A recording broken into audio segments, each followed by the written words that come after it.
Hi. Okay, I guess I'm just gonna get started. I'm so excited, guys! This is long awaited. Let me turn off my monitor. This is something I've wanted to do for the longest time. And I just literally, I don't know why I waited so long, but we're finally here and we're going on this journey together. So I hope you're excited. We're currently in the corner of my room. This doubles as my recording studio at the moment. So that's exciting. But basically for this podcast, I just wanted it to be a source of unfiltered gabbing for me, like once or twice a week where I just let loose, because I got a lot of thoughts in here, okay? And I'm going to lose it if I keep them all inside me, and unfortunately you have to be the victim. And you know, it is consensual, so click off if you don't want to be here. But if it's your first time, my name is Joy. Luna, if you're nasty. And let's just go on this journey together. So I have some segments written out. The first thing I want to do is the energy of the week. What week is it? What's today? Let's check our handy dandy calendar. Today is September 17th. It's eclipse week. This is going to be partially astrology. This is going to be vibes. This is going to be just like a in detail look into what life has in store for us at the moment. And right now we got the eclipse in Pisces. It's a dreamy time, and I think the weather suits that. It's very cloudy outside right now. It's like the very beginning of fall. Things are starting to slow down a little bit as the earth prepares to go to sleep. And I think we're all kind of feeling that. It's a week of unexpected changes in a way that feels nerve-wracking to some and kind of surreal to others. For me, it's definitely on the surreal side, but it also feels encouraging. I feel like the limits to what one can do right now are extremely loose, and you can really maximize your potential at this time of year. So that's kind of why I was encouraged to start the podcast. And I think that's the general energy that we're flowing with. I kind of like it. Let's think of some events going on. It's election season. Oh my God, that's a whole nother topic. Like, God, I'm not going to stray away from any topic on this podcast because it's my podcast. If you don't agree, get the fuck out. But that is complicated, especially in the year of our Lord 2024. I don't even want to get into it. Already gotten into some arguments, you know, like, and I'm not the type to strike up political arguments like that, but it's so, the issues that we're debating are fucking crazy at this point, guys. I don't know what to tell you. What else? What events are happening at the moment? Let's see. What was the most recent pop culture event? We talked about the Minecraft movie on this other podcast I have for class. I have no interest in it. I haven't seen Joker, though, and I saw that the second Joker is a musical starring Lady Gaga, and I love her, so I think I'm going to check it out. The filmmaker, I was reading his perspective on it, and I liked what he had to say, so I'm definitely into it. Been watching a lot of horror movies lately, because that's also another thing I'm trying to get into. We're expanding our horizons. We're completing shit this year. I'm going to have physical products to speak for what I do. This is one of them. Films are going to be one of them, and the EP is going to be one of them, and I promised myself I was going to come out with it by the end of December. So, guys, hold me to it. Hold me to it. We're working on it so far. I really like where it's going, and I think you guys are going to enjoy it. And if you don't, I don't really care because I didn't make it for you. I'm so antagonistic. I'm hearing myself back. I'm like, damn, like she's trying to fight everyone. And I am. So square up. Okay. Next is a media deep dive into what's currently popular in the week. We're seeing an influx in, let's think. Let's check TikTok. Let's do a quick little scroll. Honestly, I don't even know why I put this in here because I'm actually kind of anti-media at the moment. Let's talk about that. The rise of anti-media. Recently passed a Snapchat billboard that was like, less social media, more Snapchat. And I think brands are kind of becoming aware of the fact that we're sick and tired of them, and they're trying to blend in, just as they always do. I mean, like, the only way to successfully market is to like see yourself through the eyes of a consumer. And right now, the consumers don't want to fucking hear it. Like, talking to my good friend Sean about this. Why is half of Pinterest advertisements now? That was our last safe haven. Like, I've retired back to Tumblr, and I'm happier there. I'm not gonna lie. Deleted X the other day because of some hot take on Chapel Roan. I don't really know my girl Chapel like that. She's not for the black audience, and I can say that in confidence. And the black audience isn't really for her, but we don't dislike her. But I'm going to stand up for her in this regard. She's tired of the shit. She's tired of the mistreatment of celebrities. She's tired of being treated like an object, and I'm going to support that all the way. That you shut the fuck up to the photographer. It was well deserved. I'm going to close my door. Hold on.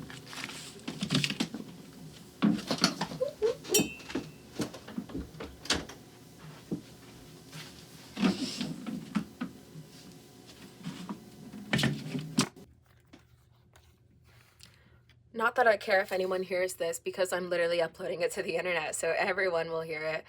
But it feels good to have a private space to record, you know what I mean? Let's talk about private spaces. Let's talk about the sanctity of privacy. That's something that social media and media in general is shifting toward. So I think it's going to be very interesting, because in the name social media, like, how are we going to determine what's shared and what's not? I think the Pluto and Aquarius generation is going to be very interesting in that regard. I'm worried about them. I really am. And I think that's just for the course of growing older. You look at the younger ones and you're like, yikes, damn. But like, especially with us, technology is just doing something different to them. And I'm not going to demonize it or doomsdayify their future, because I don't think that's very true at all. They're innovators. They're going to see the existing structures and navigate ways around them. But it seems like a very daunting task. And I want to say I'm glad I was born a few years earlier, if not that many, a few, to not be as corrupted. Also, the educational system in America, like, those poor fucking children. But again, they're going to persevere. They're going to do great things. We have to believe in them, and we have to not put them down. Speaking of putting people down, I want to talk about the concept of self-sabotage. So I'm doing 75 hard right now. I think am I on day 40? That flew by. Holy shit. But it's something that I didn't really believe that I could do up until now. And it's a lot easier than I thought it was. Not that it's easy in any regard, but it's about believing that you can do difficult things that kind of makes it easy in a way. And that's a recent mindset change that I've had to deal with this year specifically. And I kind of wanted to just like talk about it and growth in general, and how it's possible to do things that you never thought that you would be capable of.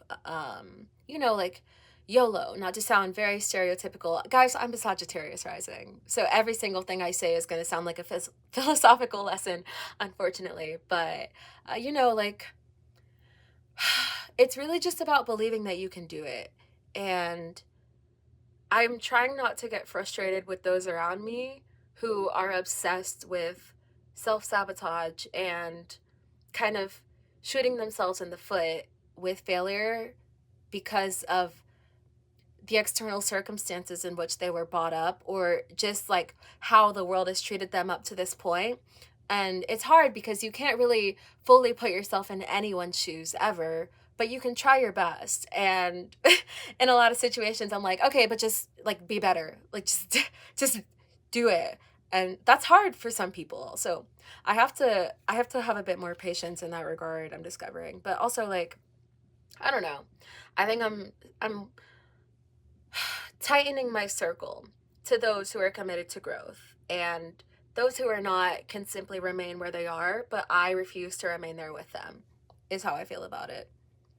So on that route, I also wrote taking the boring route in life and why I'm not built for it. This podcast is so self-serving. Oh well, it's mine. I want to listen back to it in like 10 years and see how much I've grown from it. But boring route in life. There's building stability for yourself. There's giving comfort to your inner child who never had it, right? And then there's suppressing your inner child. And my little self, she's loud. She screams. She will throw a tantrum if I try to place her in any kind of box. And she would rather not be alive than to follow a strict routine of a daily life in which I can predict every single day until I'm 70. And for some people, that's like their dream and it's the way to go. And I'm not going to knock it, but I just don't think I can. So I feel like I'm going to dedicate my early 20s to making sure I don't have to do that. I'm going to put myself out there as much as possible and meet as many people as I can and get as many opportunities as I can, so that when I do tire and I don't have the fiery strength of life within me, I will have these safety nets built in. Um, and I feel like that's what we're all kind of working toward, a safety net in the evil echoes of capitalism. But mine is just going to look a little bit different. And I have to be okay with that and dealing with imposter syndrome and being like, okay, but like, look at your peers. It's just not the way to do it.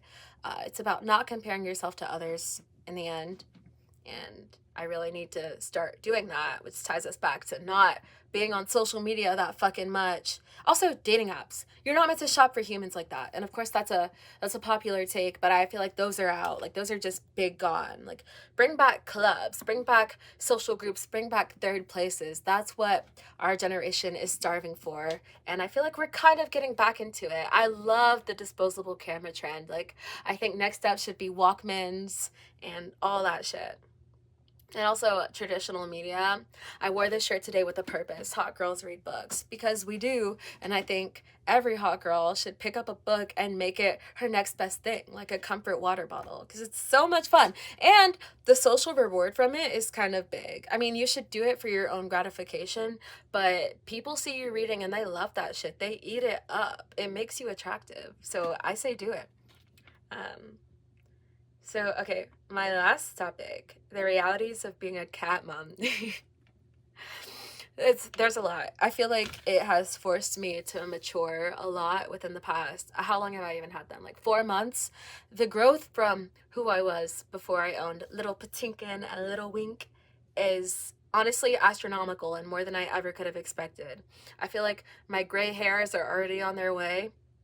But I'm honestly very, very thankful for it, and I would prefer those two cats over a real child any day. Uh, they're I'm not going to say equally as hard to take care of because they're really not, but it is another being that you're responsible for, and it's kind of instilled a new sense of responsibility in me that I did not have before, which has contributed to my growth. So I'm very, very, very thankful for the opportunity to take care of them. They're senior cats, and that came with its own um, dilemmas about their mortality and this kind of sadness that I had to confront that I didn't even know I had. Like being close to something that you know you don't have that much time with is a difficult feeling to process. And it hurt a lot as I started developing love for them. But honestly, like, I'm glad because it taught me how to wield such a heavy emotion and how to still be okay and to learn to cherish older things like that. Not that I didn't before, but like when it's something that you're severely attached to in that way, it's different. Heavy emotions, bro. That's a whole nother ballpark. My birth chart says I have an eighth house stellium. So for those who don't speak astrology, that's not an easy house to deal with. It's the Scorpio house of transformation and depth and destruction and rebirth over and over and over again. And I kind of agree with that. It matches up with my lifetime, and I think owning these cats is one of those cycles for me in which I'm being forced to confront pre-grief in a way, and also, like, I don't know, the happiness and the time that you spend with them is so much more valuable because you know that it's limited. uh, there's so much value in life in general because it's limited, and I just feel like that is what encourages me to be so wild, per se, because like you only got one. We do not know what comes after this, and I just do not want to waste my time doing things that don't matter to me at all. Okay, so the audio production entertainment industry, I think that's where I want to be forever. I love it. I'm a Leo moon. Every single thing I'm going to relate back to astrology. Sorry, that's how I think. I don't know what it is in my brain, but memorize people's charts before I memorize their name. And if you told me your sign before, I can pretty much almost always recall it, because that's how I sort people in my brain. I'm not diagnosed with anything, but we can, I'm pretty sure we could guess. But I don't know, I just love it. So back to being a Leo moon. Not to say I'm meant to be famous or anything, but you know, like, that's what I'm trying to do, because it's what makes me happy, and it's what makes me fulfilled in this lifetime, and it's what I'm going to keep doing. And I meet the best people that way, and things, you go where life tells you to, and you go with what flows easily to you, and that's what flows for me. So that's my mission at the moment. I also wanted to talk about nostalgia and shows. Okay, okay. Nostalgia is a very, very strong talking point for a lot of people, especially I think this generation, because of how much media we grew up with. We all kind of had a shared experience of like the shows and such. Like, I'm not shouting out Dan Snyder at all, but his productions definitely influenced my personality and how I view the world. And I think the same goes for a lot of Gen Z. So that is something that I'll definitely bring up in later episodes. I'm going to produce this podcast a bit more as time goes on. I have so many ideas. It all comes down to ideas, you know. Oh, I'm just realizing that this hasn't been recording. That was fucked up. I didn't realize that my microphone hadn't been recording some of that, so I'm sorry for the weird audio gap in the middle. I don't want to cut out what I was saying because I feel like it's valuable, and I'm definitely not going to repeat myself because I don't even know what I said 5 minutes ago. So sorry about that. But it's funny because ironically, I was just talking about audio production. I gotta solidify myself. I gotta fix my image. Not that it's broken, but I think as you grow, it is only right that your productions grow with you, and you have to have a starting point. So this is that, and I have to let go of perfectionism. I'm a Virgo Venus, and probably not the last time I'm going to mention it. I'm sorry, but it's hard for me to release things that I don't believe are perfect. But to quote CJ the X, who was quoting some other philosopher, creativity is divinity expressing itself through a U-shaped hole. And no matter what I do, I'm probably not going to like it that much. And hopefully there's someone else out there who does. So I'm just going to do it. And it'll probably get to something that I'm proud of later down the line. Not that I'm not proud of this. I have to be. It's about your mindset at the end of the day. Yeah. I think that's all I really want to say for this episode. Remember that Luna loves you, but you need to Luna love yourself. Bye.